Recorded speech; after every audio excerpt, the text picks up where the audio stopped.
Dude, crazy how Christian's gonna run away with Kona this year. Dude, what are you talking about? Gustav's the defending champ. He's back. No way, man. Did you not see him run in Frankfurt this year? He ran like a 2:32 marathon. What are you guys talking about? Kona? Oh, yeah. Magnus is easily winning that. No way. Are you kidding me? What are you talking about? Last time out, he got a penalty, and he's even better than he was back then. What's up, lads? We talking about Kona? Sam Lelo all day, am I right? Am I right? Nah, just kidding. We all know it's gonna be Lila Sanders. You don't know what you don't know until you know. But actually though, my mind has been a little bit like that recently, trying to think of who are the favorites and who is gonna win this race coming up real soon. It's Kona 2024. We haven't been there in a couple of years for the men, and I cannot wait. So I've gone with my top 5 favorites. Let me know what you think down below as always. But at number 5, I've got Patrick Langa. I think some of you might disagree with this one, but he's the 2-time champ. He's done it here on the island before. He's got a 7:52 time behind his name, and I think there's much more to come. Obviously, we all know his swim and his bike's his weakness. His run is insane. He just ran a 2:36 at Ironman Frankfurt while cramping in his lower back and in his glutes. So yeah, I think low 2:30s is still on the cards for him, even in that heat, but it all depends on that swim, whether he can make it to the front pack, which he's done before. But the bike, I think that's the big question. He lost 17 minutes to Sam Lelo in 2022 when he came 10th, and that's just far too much. He's gone 5 minutes quicker than that before on the island, but still that would put him like 12 minutes down, and yeah, that he can't catch up on. So he's got to find another gear before he gets to the island. You know he's been training super hard on the swim recently in a camp in Mallorca. He's going to Woodlands, Texas, where he's often been before, where he won Ironman Texas earlier this year. And I bet his focus has been on this bike. But you know, if anybody's suffering on the island, if anybody is fading, Patrick Langa is going to scoop up those spots. I can't quite see him winning again, but I know that's what he's going for. That has been his whole target this whole year, the Ironman Pro Series as well. So keep an eye on Patrick, he's my number 5. At number 4, I've got Gustav Iden. He is making his return this year. He's raced 5 times already. He didn't finish one race in 2023. He's battling with injury, took some time away from the sport, and he seems like he's on the perfect upward trajectory. From what I've seen, interviews, posts, stories, he looks like he's really having fun being back in the sport and trying to reach the top.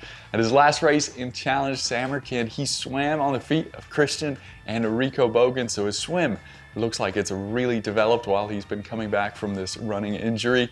And his bike looks fantastic. Actually, it looks super different. He's got a whole new crazy position. Looks like a new helmet as well for both Christian and Gustav. So I just can't really see people dropping Gustav unless it's Magnus or Sam possibly. But yeah, I think he will have trained a lot on the bike, just like the swim.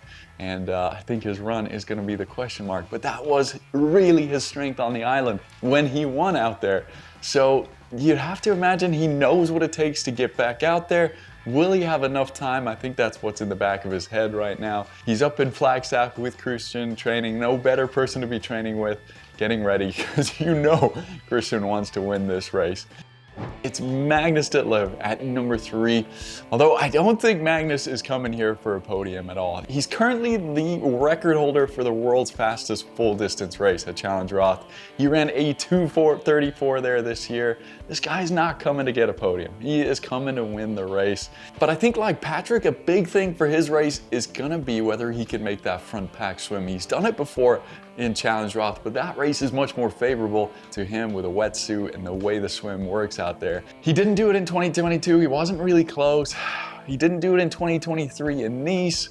So it's gonna be hard to picture him there. But with his bike power, like he did in 2022, he will make it to the front of the race. And I don't know if many will be able to go with him. Now, his run is gonna be interesting. He didn't run well there in Kona last time, but that was coming off of the penalty on the bike, which completely derailed his whole race there. I don't really believe the penalty was the right call, and I didn't get any warning or anything other than that, so it's really pissing me off at the moment. He knows how to do heat training, I think, as good as anybody, and right now he's up at altitude, insane altitude in Colorado, training for what has been his major goal race. He's only raced 4 times this year. A lot of the other guys on the start list have raced much more than that, so I think Magnus is here to win, and keep your eye out for him. But that leaves me with the last two, Sam Lelo and Christian Blumenfeld. And I've got to put Sam ahead of Magnus. He's the reigning world champion coming into this one. It's also his A goal. We all know that. Yeah, I'm going to say it here. He's my favorite to win Kona. So that's my thoughts on Lelo. Even though he's won it in Nice, we all know Kona's his big dream ever since he was a kid. He's even got the coordinates of Kona on his ring. I mean, this guy wants it so badly. And judging by his latest YouTube video, his Instagram, it looks like he's gonna try and go even faster on the bike course, which is what made such a difference for him in 2022. And of course, in 2023, it's what won him the race there. So yeah, Sam's super young. He's getting better, I think, every year. I think we often forget about that with how good he is. He's really focused, it sounds like, on the run right now. He thinks it might come down to a run battle, which is what I'm thinking as well. Really hard on my run recently.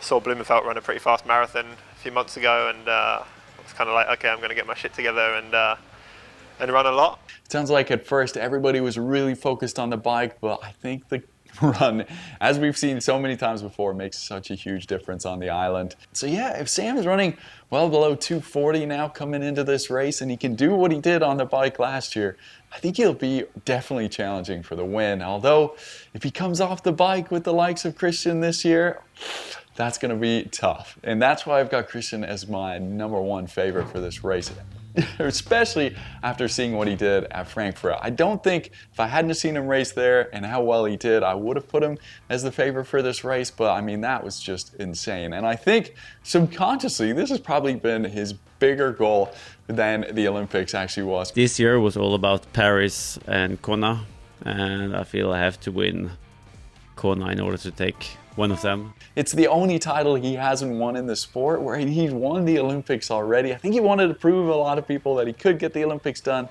but he didn't, it sounds like, quite train properly for it, and it looks like he trained perfectly for Kona instead after his result at Ironman Frankfurt. And I don't think I would have him as the favorite if it wasn't for his crazy race there where he ran a 2:32 marathon and scared Sam Lelo into making sure he's running really fast for this race. He's a front pack swimmer. He's got an engine like no other. I mean, we all heard the guy wanted to race the Tour de France and win the Tour de France. So his bike's probably as good as it gets. We've seen and heard that his numbers on the bike this year are crazier than ever. We saw what he did at the US Open last year on the TT bike. He didn't have much time going into Frankfurt, but still biked super fast on his TT bike. So with more time, with altitude, training alongside Gustav, and it being that one missing title that he doesn't have yet, my pick is on Christian right now. But with that said, Kona is always a race that's wide open on the day. People show up out of nowhere. Athletes always come in overtrained, and the island has a way of just mixing things up. So make sure you follow along for more videos coming up. Next, I'm gonna go over the challengers and the dark horses, so we'll see you in those. And don't forget to like, comment, and subscribe, and have a good one. Take care. Oh, obviously I want to win, and of course Gustav second and maybe Sam third.